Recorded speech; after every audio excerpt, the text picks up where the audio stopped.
Welcome back, folks. It is 5:10 on this terrific Tuesday evening. I'm Josephine Sage. Let's talk weather. First things first, a little bit of a shift in, the forecast. Today, we're looking at another record-breaking temperature.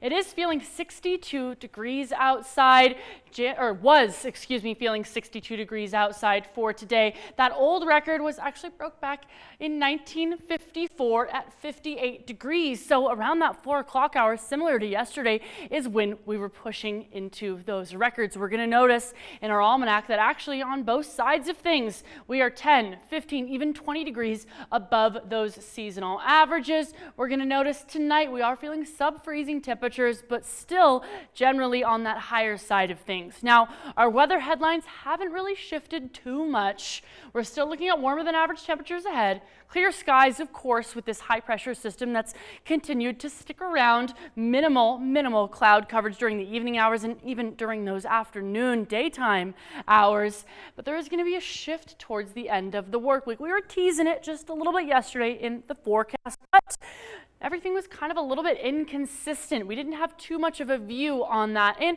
mind you, we are watching this move on in mostly through the San Juans and then widespread showers. But in terms of how much accumulations we're going to be able to see some places, it's still, unsaid. But before we get into the details about that moisture, we're focusing on, of course, this above average warmth. A lot of those northern states are looking well above those averages, and we're just a little bit on the outskirts of those warm temperatures as we peek into tomorrow as well. Currently, we're feeling warm, 58 degrees in Grand Junction, 54 in Moab. Montrose also feeling 54 right now. Further east, we're still in those 40s, those 30s, and even those 20s in Gunnison.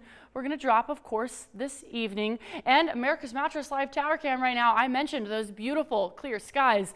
Looking great outside right now as that sun sets, and guess what? Same for Montrose, a little bit of snow still in those higher regions, but beautiful skies as we get into these later evening hours. And guess who I want to talk about again? Duke.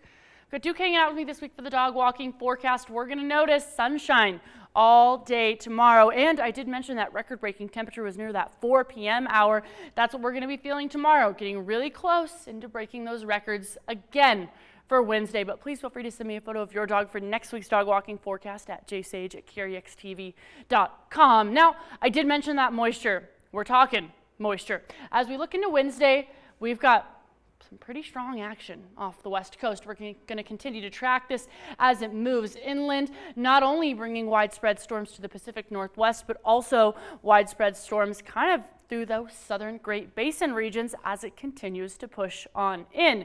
Now, I also want to chat about the overall setup. A little bit of a closer look. We're going to notice this low pressure is pushing a lot of that action on in, still not reaching us by Wednesday evening. We're going to focus more nationally as this high pressure gets pushed out this cold front and all that action is headed on in. So Discovery Auto Group 7-day forecast, we're focusing on those warm temperatures, even with that snow, even with that rain moving on in for Friday and Saturday. Montrose has that same kind of trend, but a few degrees cooler. Now, I know we're looking forward to a little bit of some cooler January and February temperatures ahead of us with this precipitation. We'll have a little bit more of a better look at that come tomorrow.